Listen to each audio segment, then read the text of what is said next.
touch that peak. Oh, I've been grinding all week. Ain't no stopping me. Oh, I ain't getting no sleep. Till I touch that peak. Oh, I've been grinding all week. Ain't no stopping me. Ain't no stopping me. Ain't no stopping me.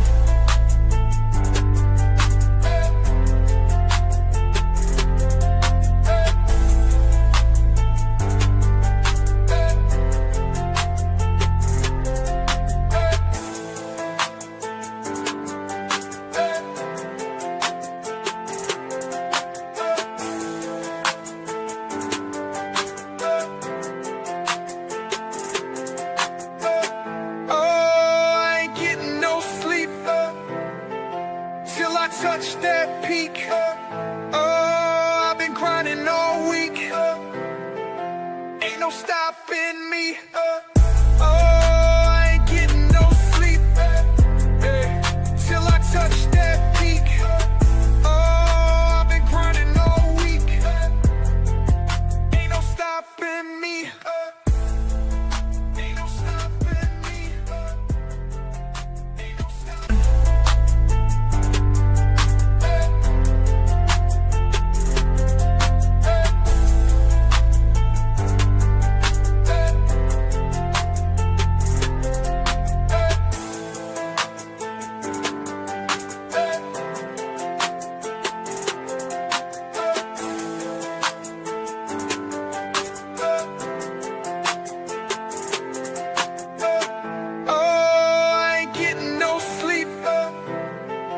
Till I touch that peak. Oh, I've been grinding all week. Ain't no stopping me. Oh, I ain't getting no sleep. Till I touch that peak. Oh, I've been grinding all week. Ain't no stopping me. Ain't no stopping me. Ain't no stopping me.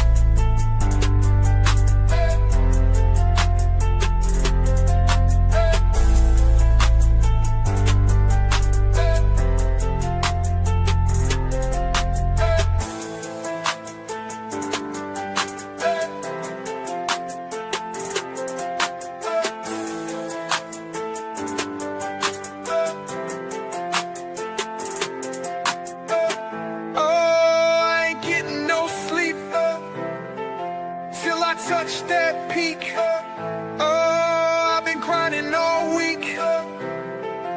Ain't no stopping me. Oh, I ain't getting no sleep. Till I touch that peak. Oh, I've been grinding all week. Ain't no stopping me. Ain't no stopping me. Ain't no stopping me.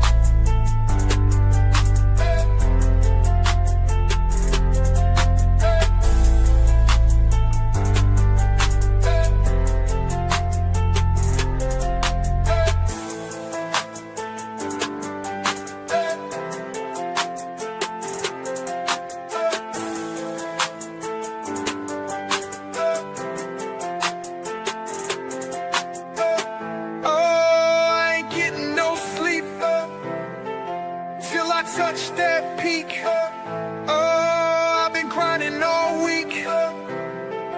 Ain't no stopping me. Oh, I ain't getting no sleep.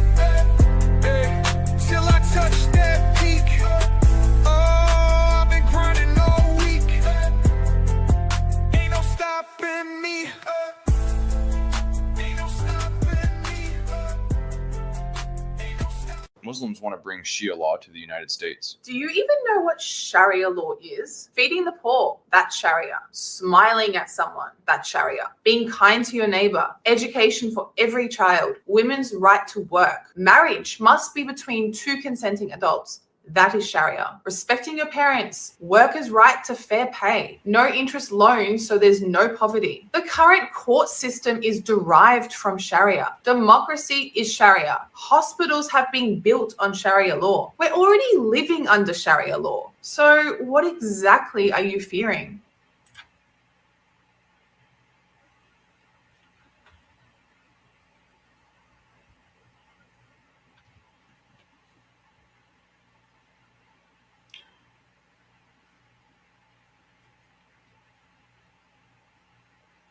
We're going to have to talk about this. ROMA Nation starts now. I'm hiding, I'll be so lonely. I'm hiding, I'll be so lonely.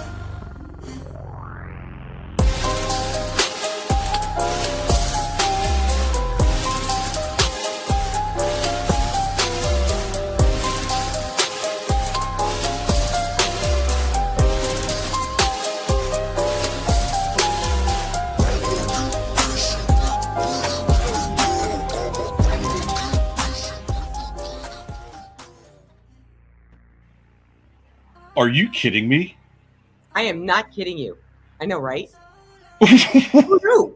is she talking Who about? knew how liberal Sharia law was? I mean, I'm just like, wow, where do I sign up? I don't even know what to say right now. First off, the craziest part about that is that she was so confident in all of her words. Like, Weaponized, I would say weaponized ignorance is the most dangerous. no, that's definitely weaponized autism. Definitely weaponized autism, but in like the worst way imaginable. Well, no, I mean, it's like I would say, don't pee on my leg and tell me it's raining. You know, famous quote by Judge Judy. Like, How can people be so confident but yet so wrong? I don't understand it. But you know, it's the Dunning-Kruger effect, right? You know, people that the less a person knows about a topic, the more they think that they're an expert. And so, if you ask a person if they're an expert and they say yes, huge chance that they actually don't know much about the topic at all. It's the people that are the real experts and really can understand nuance and analyze and understand logic and logical fallacies. Those are the people that will say, I really don't know much, but this is what I do know. you know what? I got it. It's because she's from across the pond, and because she has that, that elegance in her voice. It makes it seem as if she has a high IQ when, in fact, she has an IQ of Bane from Batman. Like, this is just... Okay, anyways, we're going to get into that and more. But first, please go to riseofmiddleamerica.com. Check out the full slate of shows. We got true crime, history, politics, pop culture, you name it. You want to be a podcast host, researcher, or producer with ROMA Nation? The Discord is your entry point. So in the upper right-hand corner of the page, that's where our Discord is. So hit that merch button down at the bottom as well. Right here. We've got some new merch now. Let's see if it comes up. Yes, it does. Oh, yes. And speaking of weaponizing your autism, this is one of our new shirts that we have. What else we got? And then, of course, from Sunset Rants, allegedly, yes, Allegedly. Allegedly, that's correct. So all of our new stuff is there. So don't forget to like, comment, and subscribe.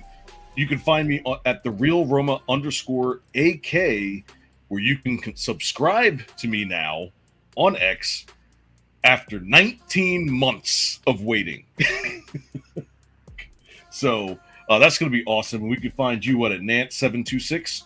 Yep, at Nan726. I also do have subscriptions, but I just would like to give you a huge congratulations because, yes, I also did to wait 18 months. And when you finally get them, it's like there's a new incentive to be the best version of yourself because, people are investing in you. And so you want to get the best value possible. But I would like to say here for the record that I am your first proud subscriber because I couldn't wait to subscribe to you. So thank you there. Thank you. That was awesome. Yes, thank you so much. And again, like I said, like, comment, subscribe. You can subscribe to me on X, or you can join our Discord. Got plenty of things going on there. All right, so I think it's time, because whatever that opening video was completely just threw me through a loop. So I think it's time to rant.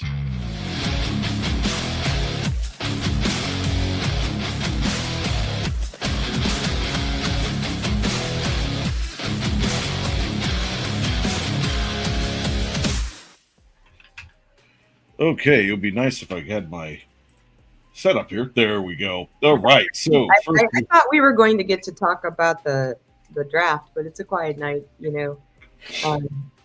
Maybe yeah, it is. We could talk about it at the end, because we're going into our second segment's going to be on a sports topic anyway. So, but let's go ahead and get through this first segment real quick. So, we're going to do a deep dive into the biggest stories and what it really mean, especially over the last 2 days, because there's been dramatic escalation in domestic immigration clashes on the West Coast. I kind of cut that story, but we also have what's going on with the ceasefire, and then of course Sharia law coming to a town near you. So the first thing we're going to come up with is 2025 Iran-Israel war ceasefire 602. On the 23rd, June 2025, U.S. President Donald Trump declared that an agreement to ceasefire between Israel and Iran for the Iran-Israel war would be executed by the 25th of June, calling the conflict a 12-day war. No, it's been more like a 12-decade war, but anyway. 4,000 years, but in moving forward. Iran's Minister of Foreign Affairs, Abbas Araghchi, contested a declaration saying that no ceasefire proposal had been agreed to, but did state Iran would cease its military action if Israel likewise ceased hostilities no later than 4 a.m. Tehran time. At 6:45 a.m. Tehran time, Iranian air defenses responded to continued Israeli strikes on the capital, with Iran firing another salvo of missiles at Beersheba, 7:07 a.m. So has everything calmed down now?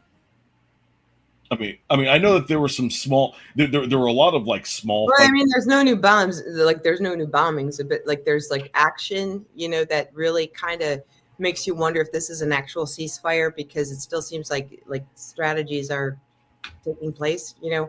But like, as of today, to my knowledge, there hasn't been any new explosions or attacks. That's good. That's good. Yeah. So, I mean, we kind of touched on this last week, and the thing is that there's no way for Iran to win. There's no way. So it's almost so they have one of two choices: either they're going to have to surrender to this, or they're going to get wiped out. Like, I don't know any other options. I wish there were. I wish there was something that we can. I mean, the other issue with this is that we still have yet to see proof about their nuclear programs. Yeah. And go ahead. You're a little bit more well versed on this. Right. So they did have a semblance of a nuclear program, which was like totally in its infancy, but apparently that has been taken out. And, you know, taking a step forward, you know, you're absolutely right. There is no path forward for Iran, I say, as a solitary sovereign nation in terms of like nuclear capability or not, you know, or without nuclear capability. So you really have to ask yourself, whose war is this, and who's backing them, and who has a vested interest in Iran at this point? Because, you know, certainly, and actually, you know, after the last time we talked, there were videos surfacing of the people of Iran, you know, once the ceasefire happened, you know, people taking to the streets and cheering that we're powerful, we're strong, et cetera. And they took it as a win, because at the end of the day, you know, they're looking to be strong themselves. So in other words, there's a dog out there. Sorry. but so essentially, it's essentially like, we might not be free, and there might be something better down the pike, but at the end of the day, we as a nation did not lose, is how I'm understanding that. And so, I mean, so it could be interpreted as a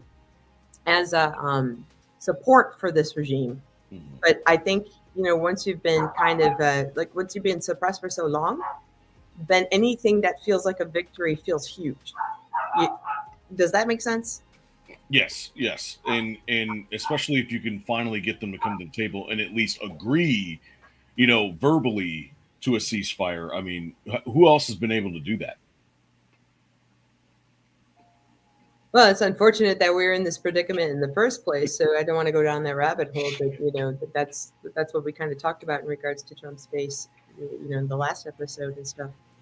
Yeah, I mean, who is going to broker this deal, and why? Exactly. Right. So, and then of course you have Netanyahu. He claimed like a historic victory, even though he needed our help. Like I don't know what to do with this guy. I really don't. But he suggested that pressure on Iran and Hamas may continue. But it's like, look, I don't. Clearly, this was another generation's war, right? So there's a huge reason why there's a lot of Americans that are like, look, we don't need to be involved. This is not our war. We've been through this before. Recently, 2002 all the way to 2020, like all the wasted time, the wasted ammo, the wasted money, we were told, the body toll, like it's just what, and it was all for nothing, right? Well, I say all for nothing, but but a lot more strategic. It depends on who you're talking to. If it was all for nothing, all for nothing for whom? The average United States citizen, absolutely 100%.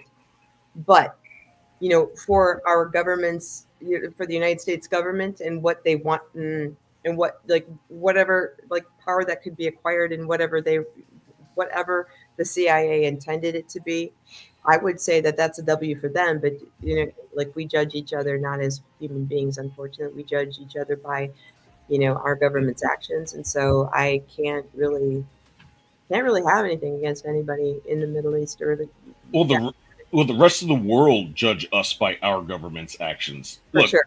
Well, I didn't make that decision.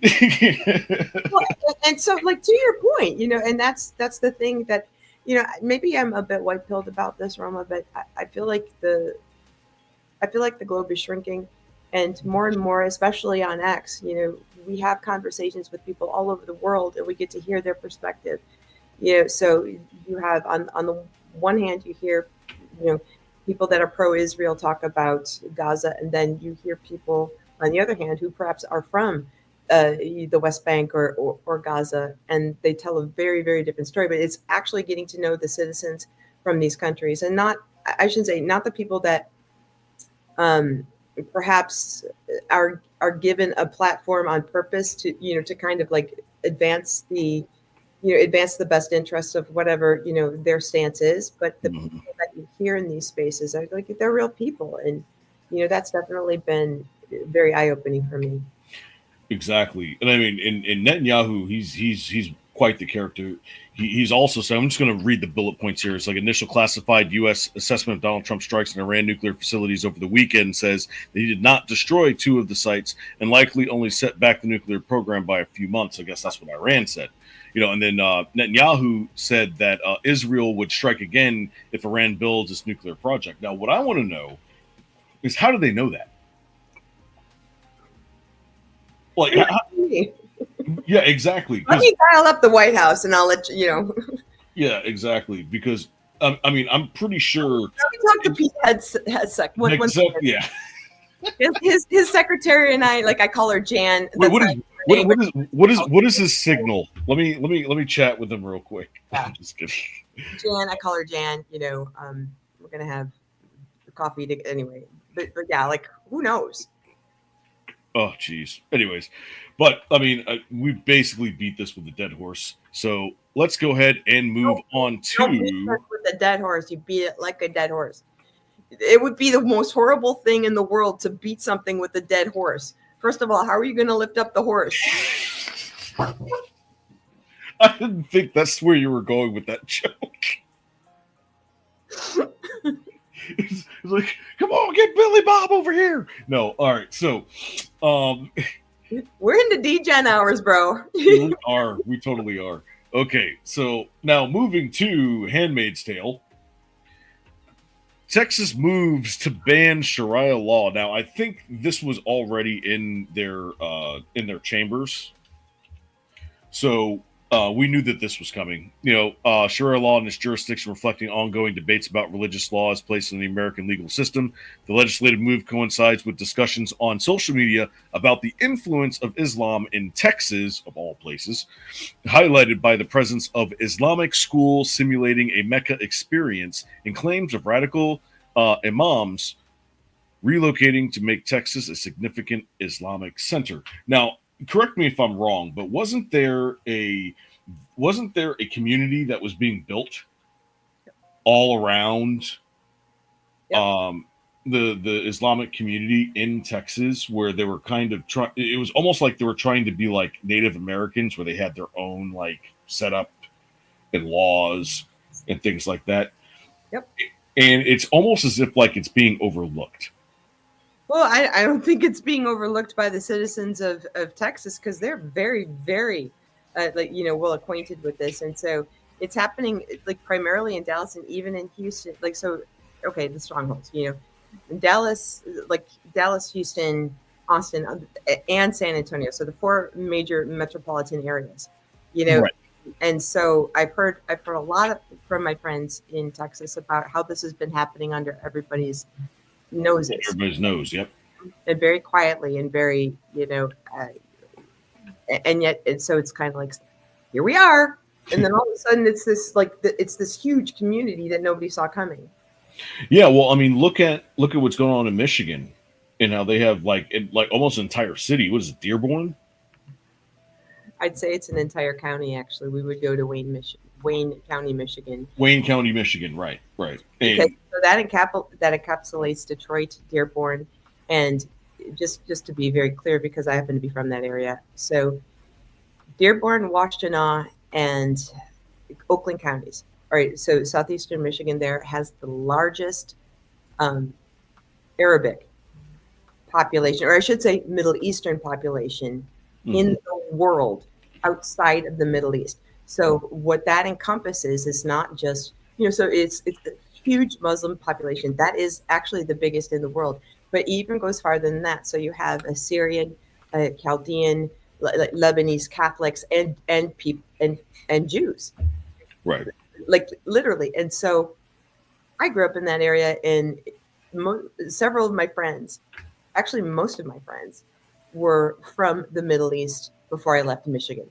Guys, girls, from all different perspectives. And of course, most of my patients actually, when I was a weight loss counselor, like health and nutrition, my clinics, I would say it was a full 45% Middle Eastern population. And so they would even, so anyways, I have a broader perspective about that. But the fact of the matter is that, and this is what's interesting, because it's getting really out of hand for President Trump, because in 2020, 2020 was the first time that the Arabic coalition of voting struck away from Democrats. They actually struck out and started, in a large part, started to back a Republican presidential candidate, which was President Trump. And I can tell you very clearly why this is because these communities as a whole are very, very conservative. In other words, they don't believe in abortion. They don't believe in trans ideology. They are not part of the Pride movement. And so when such things got, started to get pushed on them, they pushed back. Right. And so we saw that in 2020 and definitely in 2024. And so now and that's a huge stronghold that's been a huge stronghold as people identify Michigan as blue. And this is why I'm getting into this. When it was seen that the pendulum was starting to turn toward family, like traditional conservative family values in that sense, CAIR, panicked. And so in October of 2024, they essentially, that's when they engaged in a formal relationship with the Arab coalition, voting coalition in southeastern Michigan. And Right. I like, so this is an ideology that's getting pushed on different faiths, because you got to remember, you know, if I was, you know, if I was practiced, if I was Muslim, you know, I am looking to the United States to give me freedom of religion. But when one is the cancel culture and pushing all of these liberal ideologies on me, and also, you know, we see canceling religion, where am I going to go? Mhm. So it's a pivot that's happening, and like things are going to be different in 2026, and I'm afraid not in a good way. Yeah, and to your point, look at what's happening in the UK, right? And look at what's happening in some of these other countries. Um, I was on the culture war with Tim Pool, the first live culture war, and that was part of my argument that I had. I actually was arguing with lawyers about this, and let me tell you, you want to talk about sweaty? That was whew. I mean, but I had to come with my A game on that because they understand things in a legal sense that I don't understand. But I also understand things more in a common sense way, because when you become a lawyer, you get so entrenched in the wording of things that you leave out, Yeah, just like, well, logic. you leave out logic. It just go by words, and that's what our justice system has kind of come into, which is why it's under fire. Um, but one of the things I said was, he was like, "Well, what's the problem with having, the people that are here, stay?" And I said, "Okay, well, let's look at what's happening in the UK with all the stabbings and all the grapes and whatnot. Let's look at what happened in that small island in Italy that got ransacked, where in a 4-day span their population tripled overnight, and like their resources dried up. They had issues with trying to enforce people because these people are not from there, right? So they're going to stick together. And you imagine that's like a police precinct having to um, having to slow down a mob of people the size of of the population of New York City. I Like, think I think we need to back up really quick, because you're right. So certainly when large populations coming from other places, moving quickly, you see a paradigm shift in the culture that the culture isn't ready for. But the difference is whether or not people coming from any culture or whatever their background is, are they willing to assimilate to the United States? And what we can identify about these communities that we're speaking of is they have no interest in assimilating to the United States. right. They they they they don't even want to associate. They So in other words, it's kind of a soft springboard for them to build where they could We not. don't want to say all. All right, it's not all. No, but I'm saying the ones that we're talking about. I'm not Right, right. Don't get it twisted, you guys. Do not be tribal. You're gonna meet people all over this platform that are every different race, creed, and religion. Keep an open mind and listen to people on their terms, because it's not about my perception. It is about perspective, and hear people on their terms. So just like that. I think that's the whole disclaimer, Roma, because that's actually sincere. Oh, I agree. I definitely agree. And then they had the fear uh, of courtrooms, just like in the UK, the informal Sharia councils, handling marriage, divorce, inheritance, all that kind of stuff, having been criticized for practices for like that are unfair, particularly to women in those cases.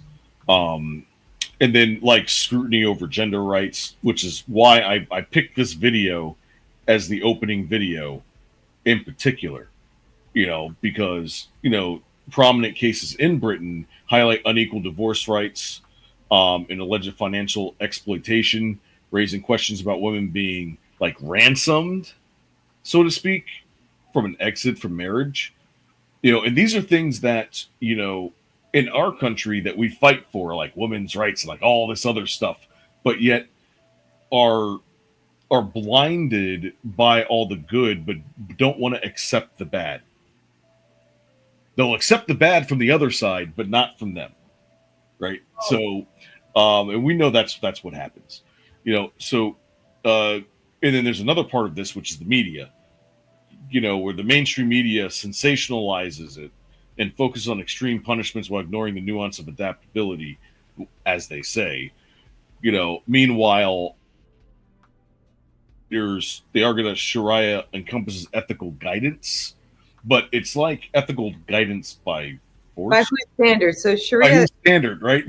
right? So Sharia, let's be very clear.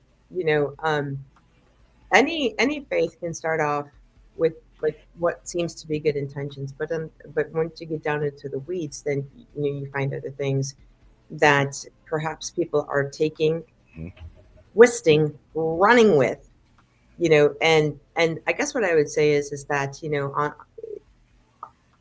you have to take everything that you hear that sounds good and then follow it to its very end.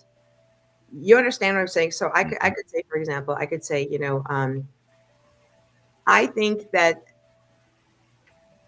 that women should be able to have all of the rights that men do, no matter what. Oh, okay, really? So you want to go to war, girlfriend? But I can do anything. Yeah, really? Are you going to lift your? Are you going to be able to, carry your, somebody in your bunker to safety? You want to be a cop, really? Right. You understand what I'm saying? And so it's like things sound, yeah, I could, but at the same time, you have to follow everything that is posited to its natural end, and then get to the root cause analysis, and then figure out, is this really okay or is it not? Yeah, 243369 DG on Rumble said the devil is in the details.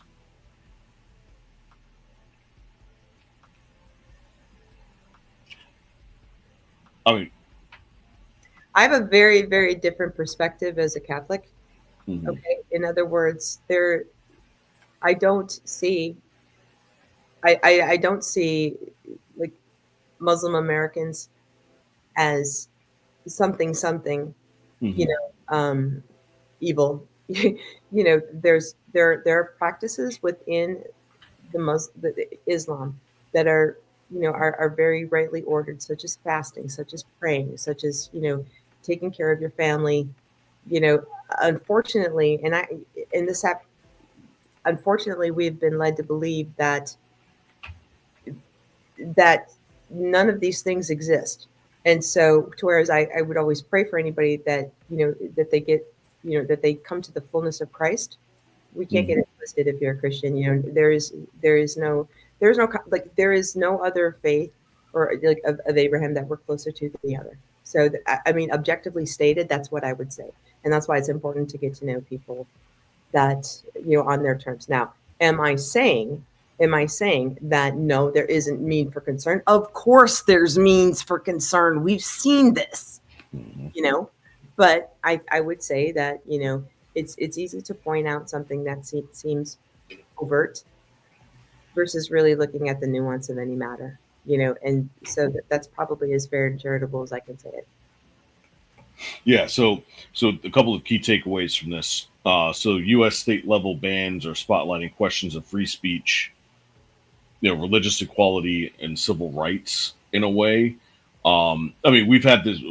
This has been challenged not just with Sharia law, but all the last 50 years. Well, within Sharia, so Sharia is nothing I would ever validate or nothing I would ever get myself behind. Okay, let me be perfectly clear, and I'm not making apologies, and it's like whatever, but I'm taking it into the fullest context. What I'm saying is that you can look at what we know about certain religions and what we and like, okay, this is where this is wrong, this is what we saw, but perhaps there are many things that we should be analyzing about many different many different practices. and really question, like, how are we different? You know, how does Christianity differ from the Jewish or the Muslim faith? And not to, and not to say, like, not as camps, not like us against them, because, you know, we are called to, you know, love people into the fullness of faith, and, you know, but at the same time, we're very different, and so we are not obligated to follow either. And I think that that's the thing that gets lost on people. And so finally, I will say this, you know, any faith that doesn't celebrate the uniqueness and the sovereignty of the individual, you know, as God created all of us, intrinsically valuable, and given a free will to, you know, how you say, to approach our Savior, you know, in, like, to be the best version of ourselves. If anything cancels that, then it cannot be rightly ordered, because that's our journey in life, is to get to know and love our Lord.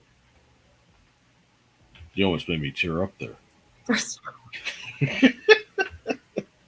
Wise words. I guess, you know, like, I'm too busy worrying about my own business, like what I do and how I treat people, than to point a finger at any, you know, a large, I would say, large group or any other person, what they're doing. Does that make sense? You know, and so I'm a girl. I get to say that because I'm not going to war. You know, you know what I mean? It's like, I'm not, you know, you, but so I think that, you know, actually, I think that that's, you know, the most honest thing I can say as a woman, because, you know, it's not like I'm, you know, it's not like I have the responsibilities of a man. I have my responsibilities as a woman are totally different. I'm going to reserve judgment on that because I would like to keep my show. But anyways. Oh, no. That's mad at you for me saying that. I'm just fucking. Better than me. I'm just messing with you. All right. Well, that was Roma's Rants.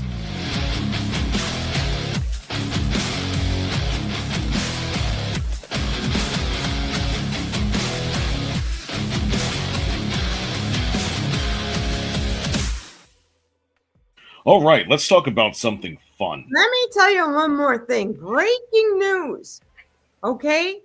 Kay Daly. Shout out to Kay Daly.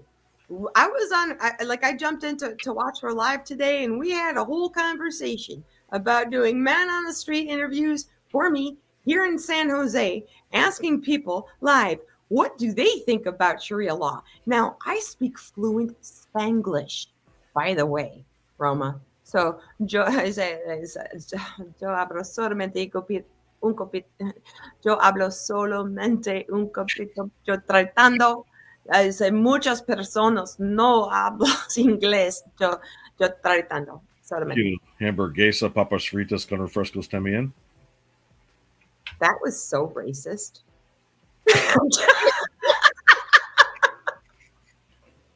Anyway. The Pepsi? Or Sprite? That's what you made me do. No. Oh my goodness. Lo siento. All right. So Hermanos y hermanas. we're heading straight to the numbers. All right. Because tonight it's all about the money. Salary cap, soft versus hard in sports. Two very different systems governing how your favorite sports teams can spend their cash. And spoiler alert, it's not spending, or all the spending is not created equal. Okay. You know, whether it's Jerry Jones in Dallas or Joe LeCub's luxurious tax buffet in Golden State Warriors, every league plays by a different rule book. So tonight we're going to break down how the top 4 leagues in America treat their salary caps. And this is going to be with the NFL, the NBA, the NHL, and Major League Baseball, and how their salary caps work. Because all the way up till the beginning of this year, I had no idea how these things operated, right? And how you're supposed to stay under certain caps. Some leagues have a soft cap and a hard cap. Some have an extremely hard cap, and one has no cap. No cap. No cap whatsoever. All right, so the first one we're going to start out with is let me at least explain it. So a hard cap is an absolute limit, right? So there's no exceptions. You cannot go over that without getting major penalties. Hmm? All right. A soft cap is a cap with exceptions like in the NBA, you have a soft cap where if you go over the first line, then there's certain things that you can't do, right? But you're still able to sign on certain players. For example, the bird exception, right? So if you draft a player and you want to keep that specific player after their contract is up, then what they allow you to do is to give them the max deal without it penalizing you, their contract penalizing you on their books, because they want to make it fair so that a lot of the small market teams have the ability to keep all of their assets and their players. Mhm. So It's like antitrust laws. oh, it's basically antitrust laws, right? So the first one here is the NFL. Let's take a look. In its simplest terms, the NFL salary cap is an accounting mechanism designed to guard against overspending and maintain a degree of parity or equality within the league. But it is pretty complicated and it can be confusing for fans to figure out. So with that in mind, here's how it works and why it matters.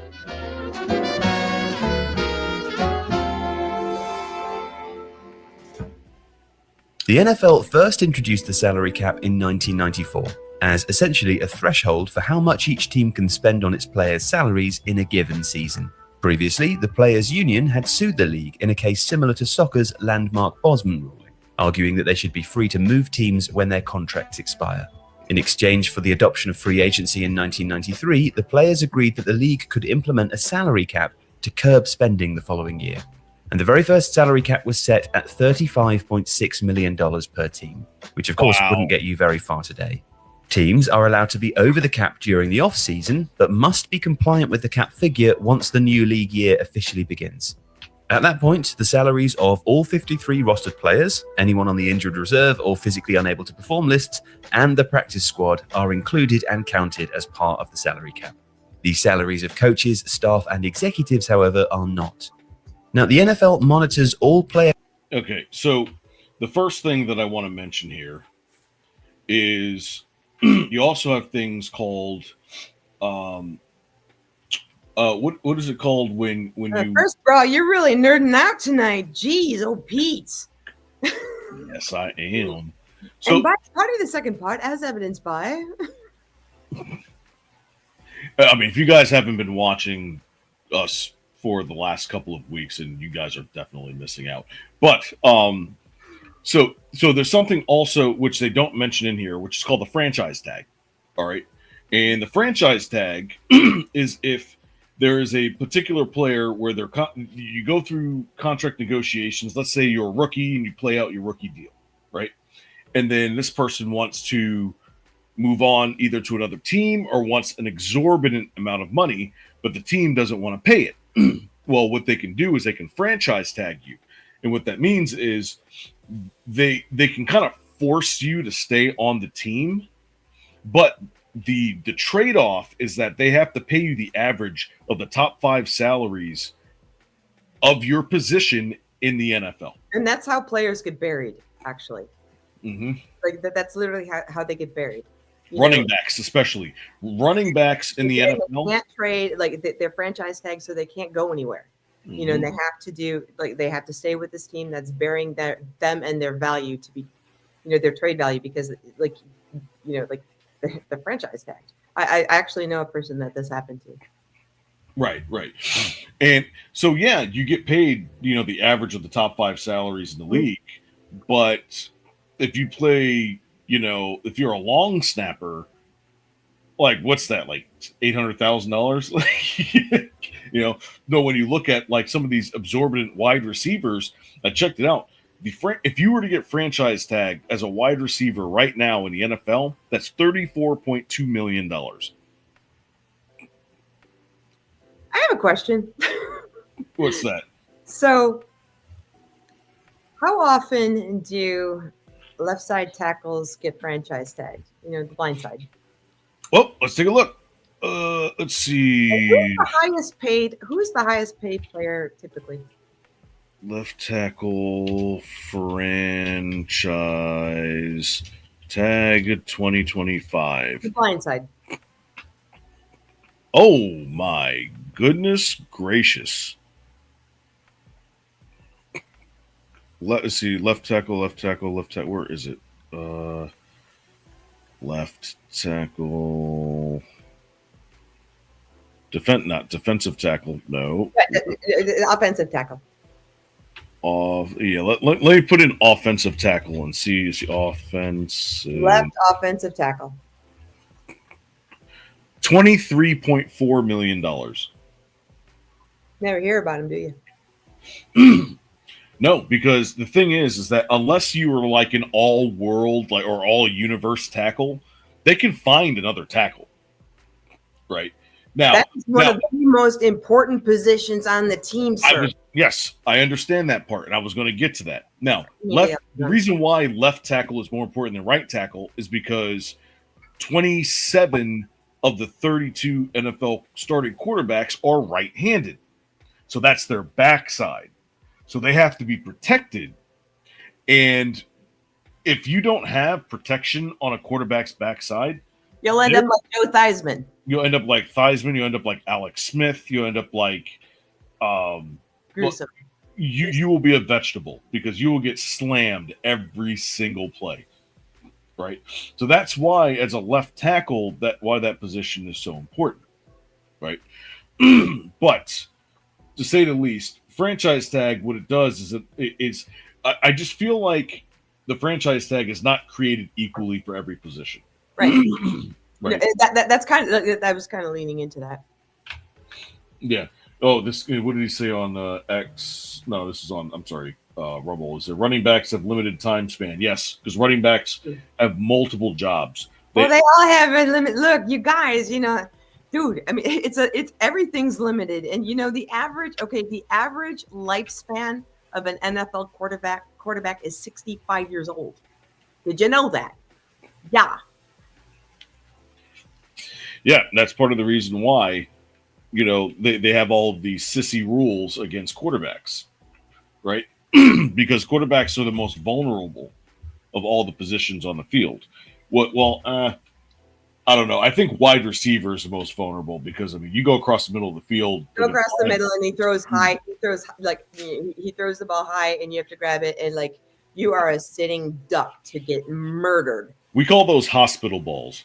Yeah, you're about to get killed when you land, because the huge sacrifice of the body of a wide receiver because they have to catch it no matter what. If it's high and over, and they run up to catch it, there are two guys waiting to kill you. Yeah, and the worst is when they throw it across the field and you go up to catch and it hit you in the knee. Those are the worst, right? So, guess who has the most hospital balls since 2000? Who had? Oh, I'm sorry, what? The most hospital balls. The most balls thrown to a receiver who got injured.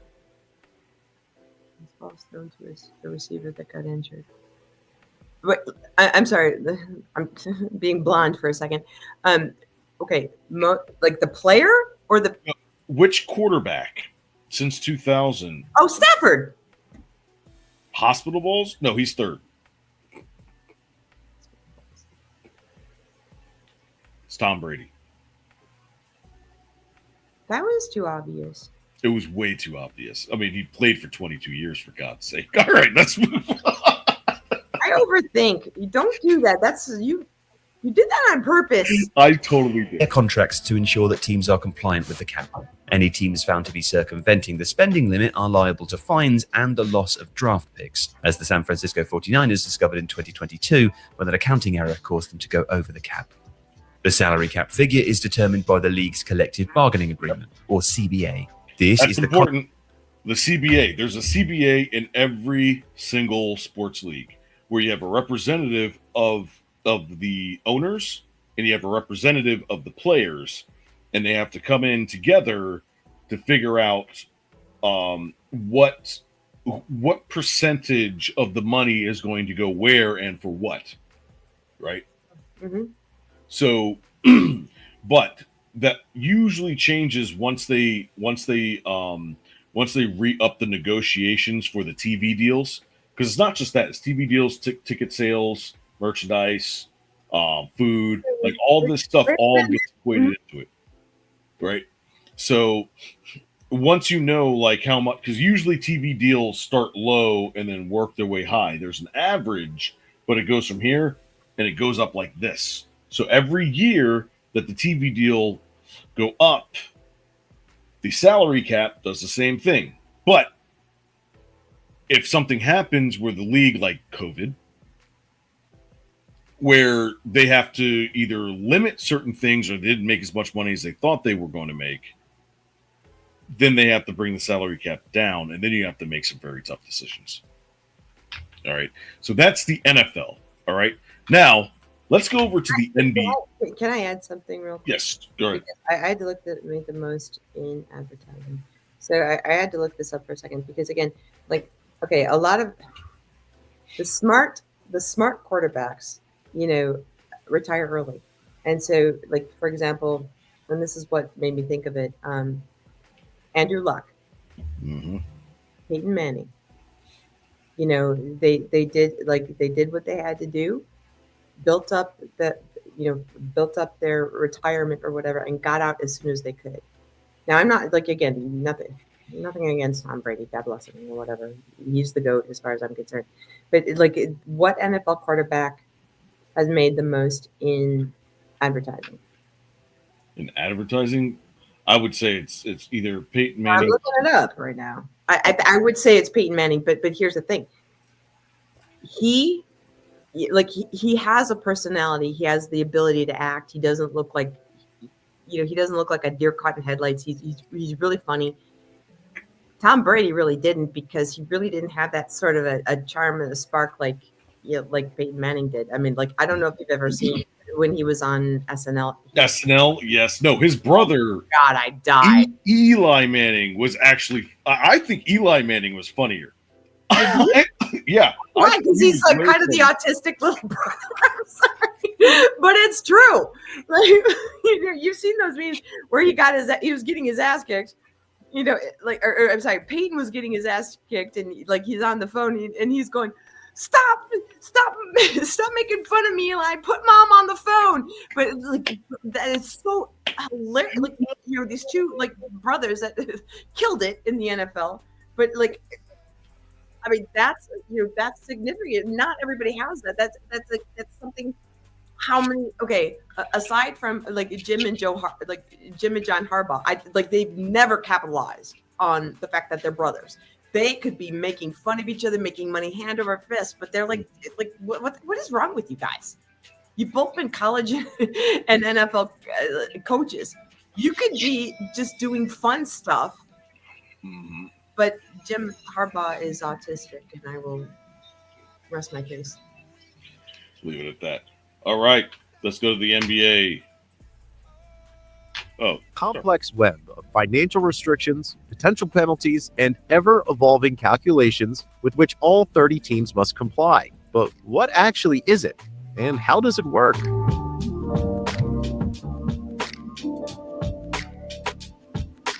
In its simplest terms, the salary cap places a limit on how much each team is allowed to spend on player salaries each season. It is a measure intended to both control costs for clubs and to ensure a degree of parity increase over the course of the last 3 decades is due to how the salary cap for each season is calculated. The level at which the cap is set is worked out as a proportion of what is termed as the basketball-related income of the 30 franchises. That includes revenue from ticketing, merchandising, broadcasting, and other similar areas. As revenues around the league have skyrocketed since the cap was first introduced, so too has the figure teams are permitted to spend on player salaries. How much of that revenue is apportioned to the salary spending is determined by the NBA's collective bargaining agreement, contract negotiated and agreed upon periodically by the league and the players' union.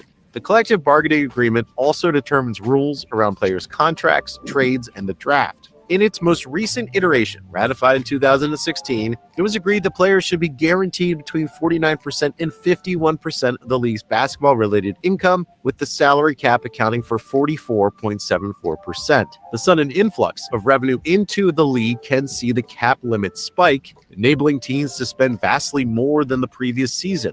That is exactly what happened in 2016. This is why tickets are so GD expensive. Wow. Wow. That I was amazing. don't know if you're being sarcastic or No, no, me? I would never be sarcastic. That was fascinating. Roma. I never. Wow. I feel like I know everything. Well, for everybody else that doesn't know it all, let's continue. When a huge new TV rights deal made it possible for the Golden State Warriors to sign free agent superstar Kevin Durant. Likewise, a period of downturn can see the cap shrink and force teams to tighten their belts. Salary caps are common within top-level U.S. sports. The NBA's salary cap, though, is different to most and can be more complex. For example, the NFL uses what is referred to as a hard cap. This means there is a set, immovable figure under which teams' wage bills must fit every season. The NBA, on the other hand, employs a so-called soft cap. The cap figure is determined each season, but it is less rigid. For those willing to pay an additional premium to do so, there are a set of loopholes or exceptions that enable the most ambitious clubs to exceed the cap in pursuit of glory. Some, such as the Larry Bird exception, named after the Boston Celtics legend and three-time MVP, are intended as measures to limit player movement around the league and encourage continuity. The Bird exception allows teams to exceed the cap in order to re-sign their own players who are due to enter free agency. The disabled players exception is a provision allowing clubs to sign a replacement when one of their players is ruled out for an extended period of time through illness or injury. Other exceptions, such as the mid-level salary exception and the biannual exception, allow teams to bolster their roster depth with players signed on mid to low level salaries. Clubs are under no obligation to use any of these exceptions to exceed the salary cap, or indeed to spend up to the cap figure on their total player salaries. It is stipulated only that all teams must at least hit the minimum allowable spend of 90% of the cap. Most teams do exceed the cap to some degree, though, and those who wish to go... You okay over there? No. Not in the least. Okay, what is it? What is it? So what you're saying is, okay, no, actually, here's my issue. Where is the provision for when a player gets pregnant? I'll wait. That's discriminatory. You understand this is 2025, not 2024, right? I don't know. It's just I'm like, okay, like obviously I'm being completely ridiculous. No, like, I know. Hell, I mean, like, can you just do that? Like, can you just let's do ChatGPT, NBA salaries for dummies?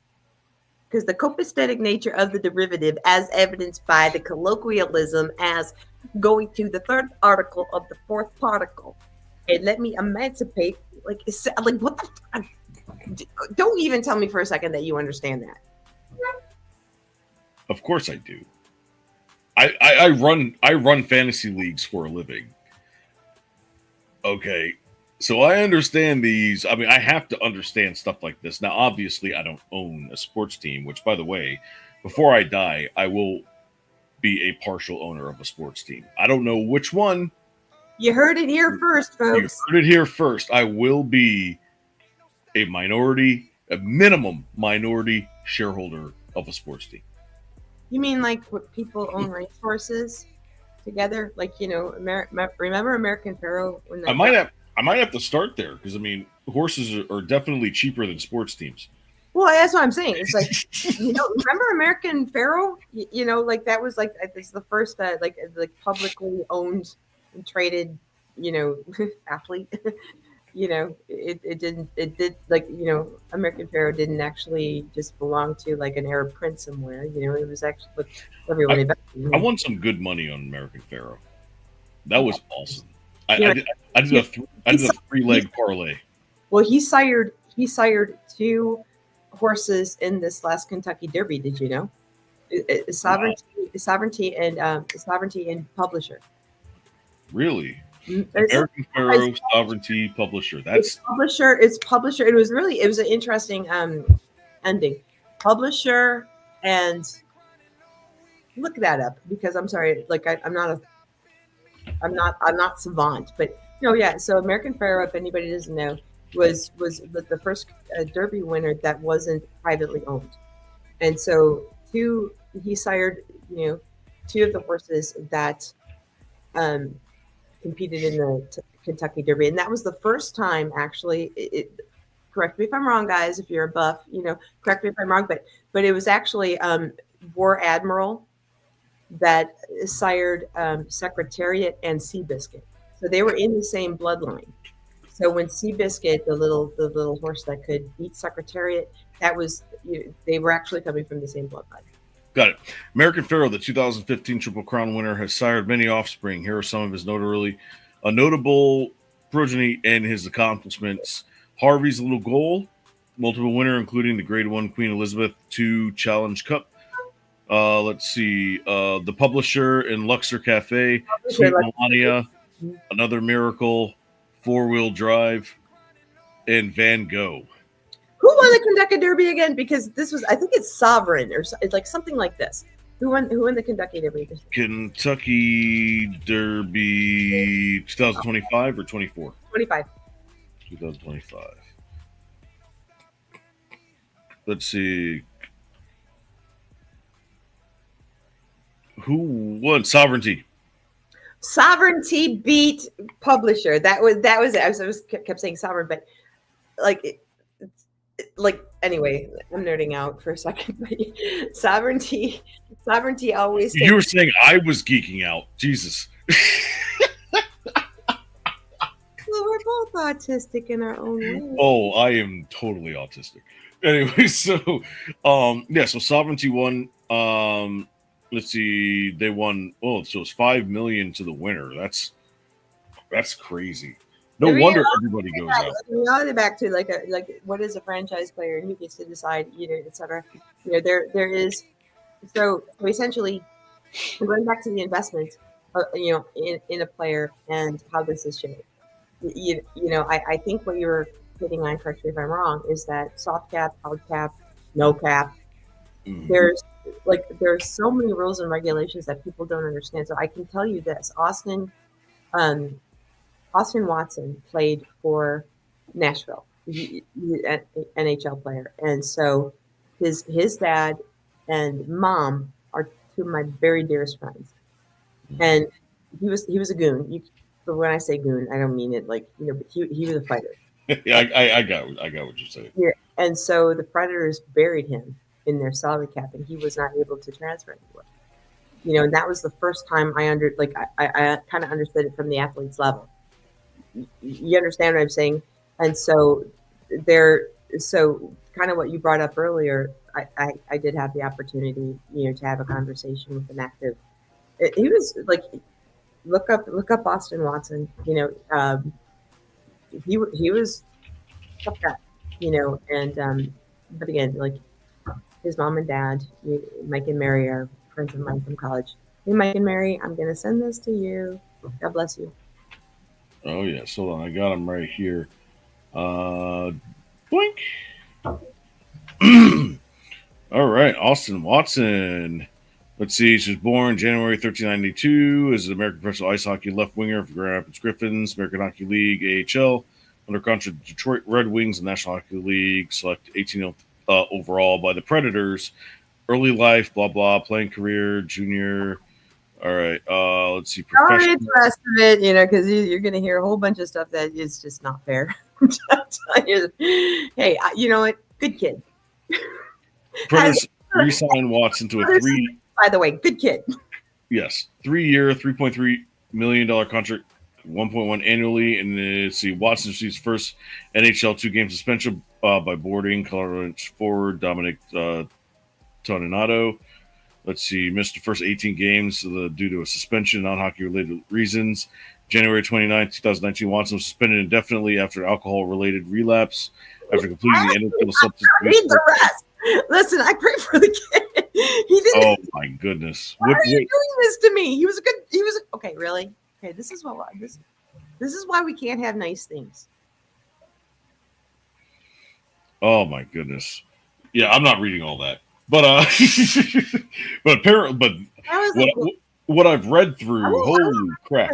like I won't rank your favorite players. Just like you shouldn't have done that, Laverne. I know. I wish I was like. I'll tell you what. After the USA Canada game, which aired the same night I was on Timcast, the first time.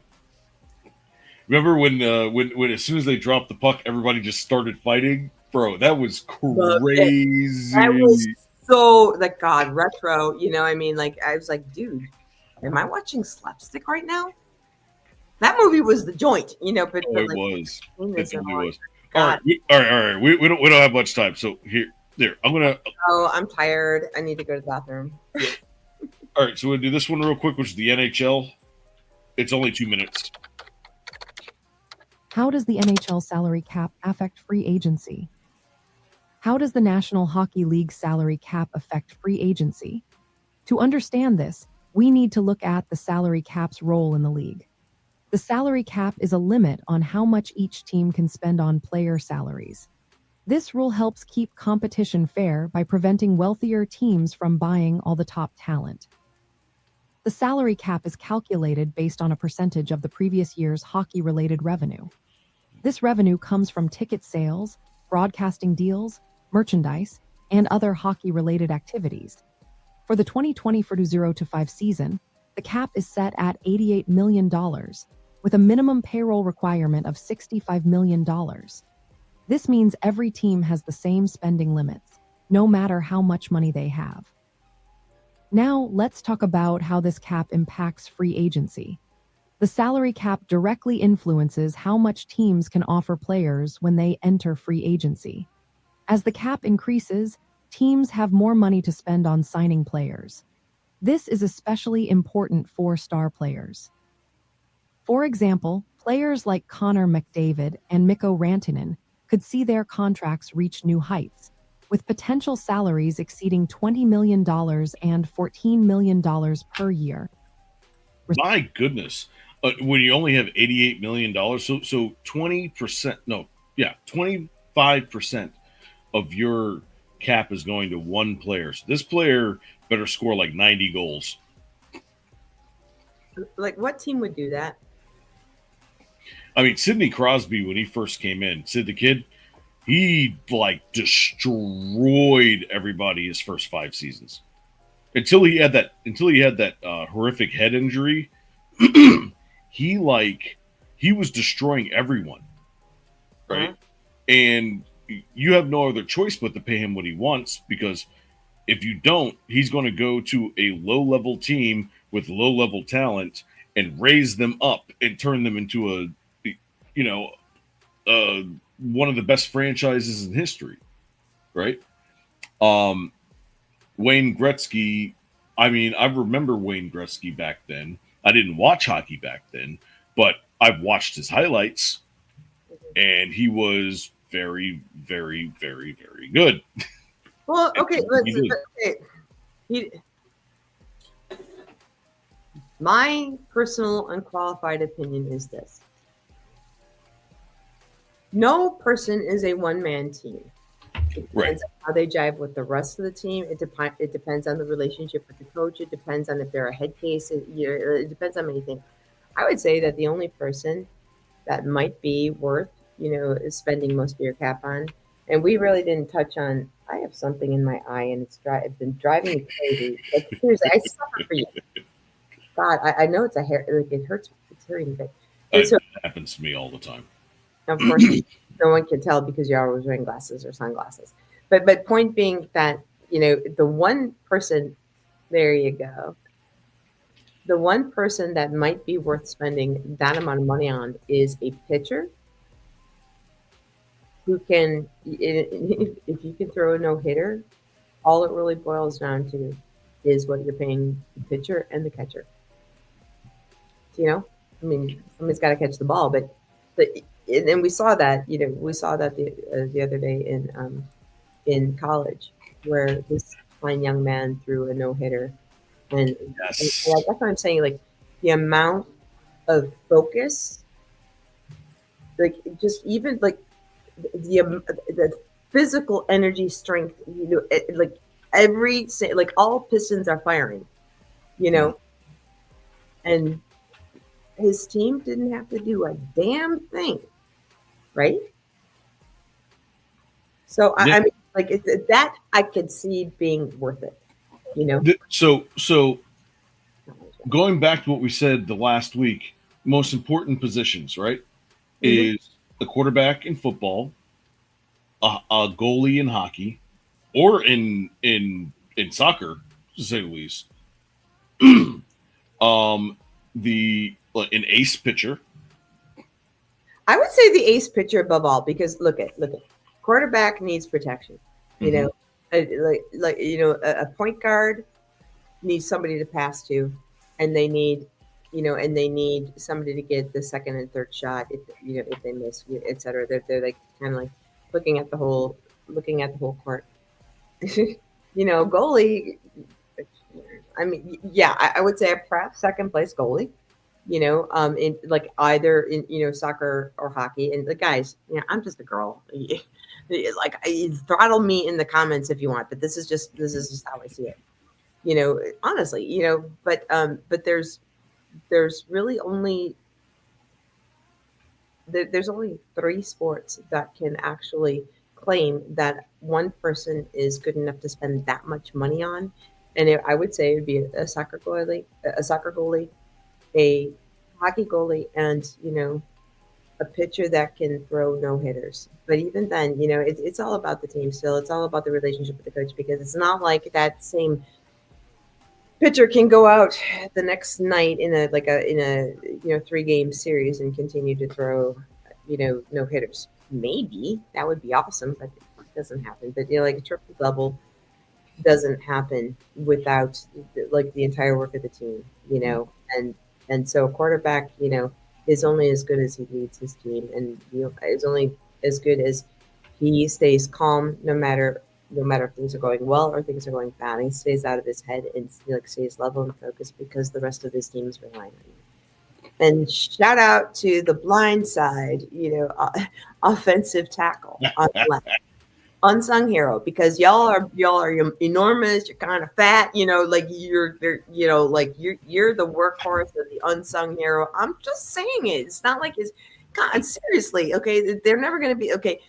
When you show me a camera ready left tackle, I'll be here for it. But until then, I guess we have Tom Brady and Tony Romo or whatever. But you understand, they get no glory, but they do all the work, and that's why they get paid.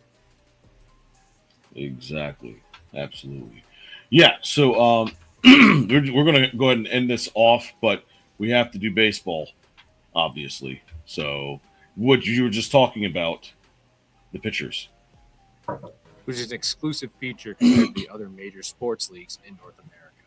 Recently, the Los Angeles Dodgers have been spending money like no one else has before, even more so than the 2023 New York Mets from an AAV standpoint.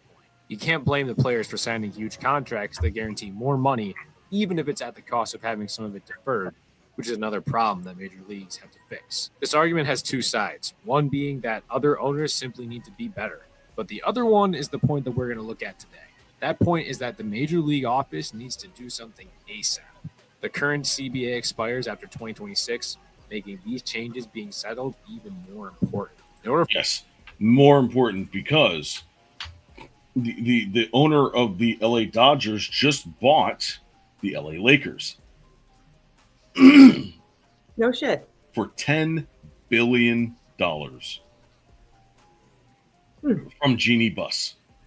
So for franchising. Right. So here's the problem. How is he going to pay attention to both teams the way that he should? How is he going to keep his general managers at heel? How is he going to hire a coaching staff that really is the correct coaching staff for the talent he has?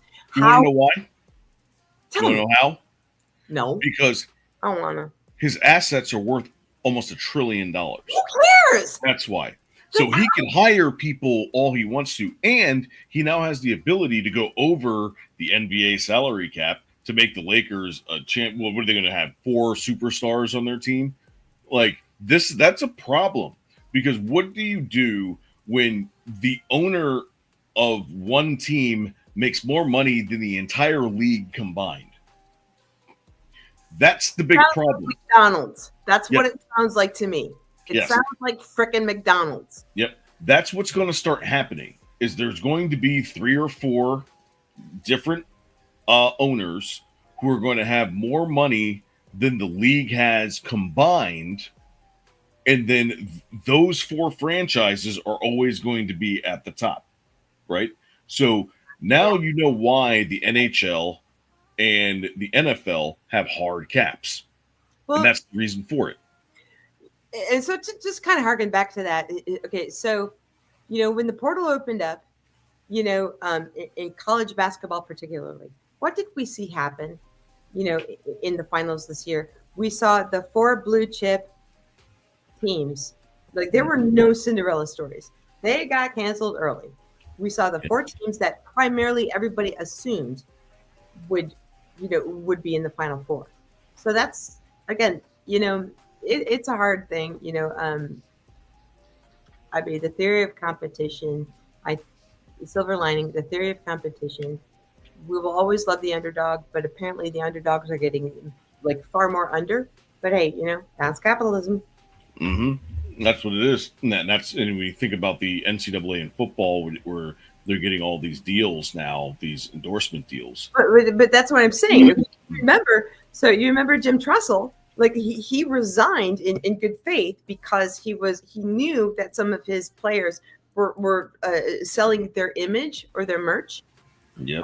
And when it was exposed, you know what he was doing. Like, yeah, you came from nothing and you're trying to make some money because you don't have any. And like I have 4 nephews that were all college. They're all college athletes, D1, even to the national championship. They have no money. Remember, Stanford. I'm gonna say it wrong. Andrew Luck. No. From Compton.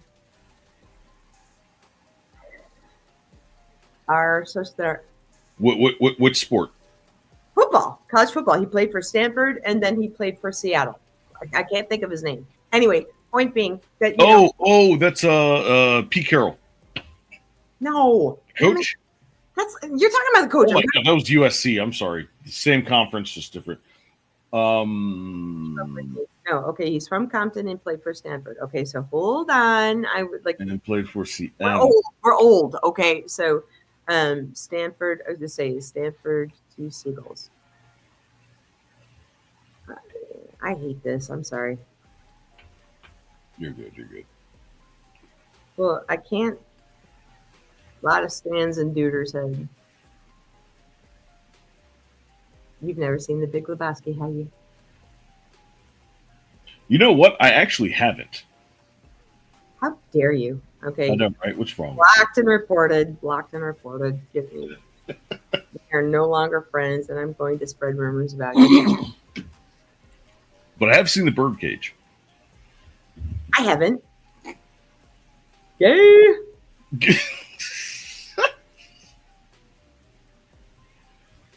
Hold on.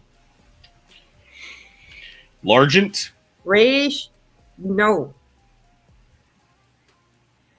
I'm gonna scream. Whatever. Okay.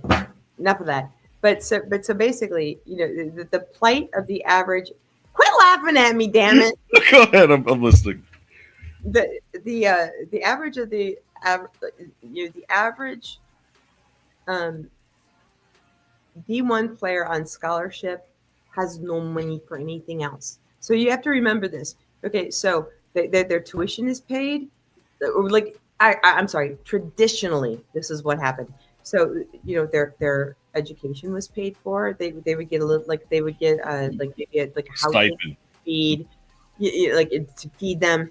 But you got to remember, if there was a team meeting in the morning and at night, perhaps they'd have to go to the library to study, but they couldn't do it because they had and they couldn't even hold a job. So that was the angle and the argument, towards opening up the portal and changing the rules and restrictions on what an athlete could do. So then you have a guy like Jim Trussell who confessed and said, yep, I was protecting my players because I knew that they needed money. I guess what I'm saying is that, at the end of the day, there's so many nuances there. I've been a Puritan about this myself. In terms of like, if you give an 18-year-old $1 bazillion, good luck with that. Yep, exactly. And to close this off, this only applies in the NCAA to basketball and football, not any other sport. Exactly. It's coming. It's even coming to girls softball, if you'd like to know. It's going to high schools. There are magnet programs in high schools. Mm-hmm. They've been doing that in Florida for years. All right. That's how we got people to transfer to those schools. Nudge. Shh, I'm going to buy your mom a new refrigerator. It's been happening forever. Pay your rent for a year. Yeah. That's what I'm saying. It's been happening all along. So I think that was kind of it caved. And so, the NCAA is caving and saying, okay, let's just clean out the closet and let's just be honest about it, Exactly. And booster programs. All right, Nance, where can we find you? At Nance 726. And this is actually out of my wheelhouse these days because I do like sports. I do like, politics, history, philosophy, theology, but, I'm also here to help people network, and I keep my brand straight and solid because I want other people to connect with good people, and I want the best conversations to have rightly worded with good people. So Te voglio bene, as my bio says, and reach out to me if you want me, if you want my help in growing on X. I'll introduce you to some nice people such as she helped me. Yep, I'll hook you up. She helped me. She'll definitely help you. All You're right? the second person. So actually, you're like the third person, third of my friends that have been on Culture Wars, by the way. And also, big shout out to Lisa Reynolds. Love you, girl. Miss you. What's up, Lisa? Hope to see you soon. But, my friend Tim Gordon was just on last Friday. You were on, and I think Tim, I really think Tim Pool is doing great things that are very under-celebrated at this point, and so, Mary Morgan, tremendous people working for Tim, and he has the hard conversations that nobody is willing to have, and so I did my heart good when I first saw you there on Valentine's Day. I was like, there go that man. That was me. All right, well, you can find me at the real Roma _AK. Guess what? I have subscriptions now. That's right. Yes. So if you guys want to see a lot more content, really what I'm trying to do is I want to start getting people on the ground. I have a guilty complex if I don't say this, please, because I have a ton of friends on this platform. Okay. Penny 2X. Penny 2X was also on Timcast. He's legit. Good right guy. Before me, 4 days before me. So Penny's a G. Mm-hmm. And I just all of these people I love. Please don't feel slighted if I forget you, but top of mind, all of these guys are ballers, and I'm thankful to call them my friends. Beautiful. Nance, it's a pleasure. Thank you for being my rock, Help me out. Wings beneath your wings. Beneath my wings. So I only have I've like 1.5 of them just like flying sideways. The nurse that tells you what to say to your doctor to get the treatment that you deserve, I'm here for you. And your first. Yes, you are amazing. This is an amazing woman, guys. Like I said, follow her, Nance 726. This is Roma Nation. We are signing out when we both really have to pee. So you never had a baby either. No, I haven't, but I did gain like 40 pounds after my first kid. But anyways, so I sort of know how it feels. But anyways, God bless you all. God bless you. Te voglio bene. Te voglio bene. Yes. La hamburguesas, papas fritas, con refrescos también. Good night.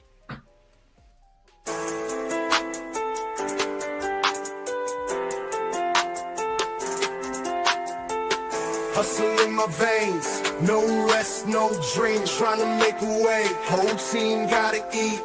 No sleep, gotta keep going. No sleep, till the world know it. No sleep, till the world know it. No sleep, till the world know it. Been moving like a clock, don't stop, no breaks, no rest, no time. time to flop. Gotta get it while I'm breathing, never taking a loss. See the pain in my eyes, but the vision stay locked. Ain't nobody finna hand me a thing. Came from the bottom, I rose through the rain. Hustle like I never had a meal on my plate. Now we eating so good that the hunger remains. Fast lane, never slowing my pace.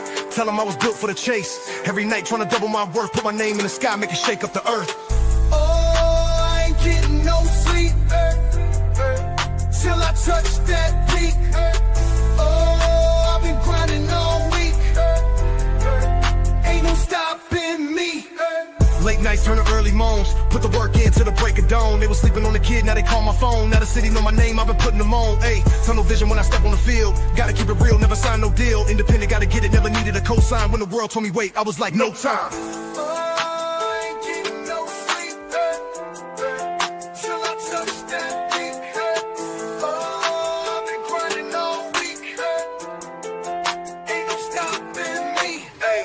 Tell them I was built for this. Every verse that I spit got a hit or a risk. Never fold, never quit, let them know I exist. Till they call my name and go, let it shine like this. One shot, one chance, I ain't wasting a second. I've been working through the storms, now the sun stay blessing. Ain't no sleep when you live in a dream, gotta grind.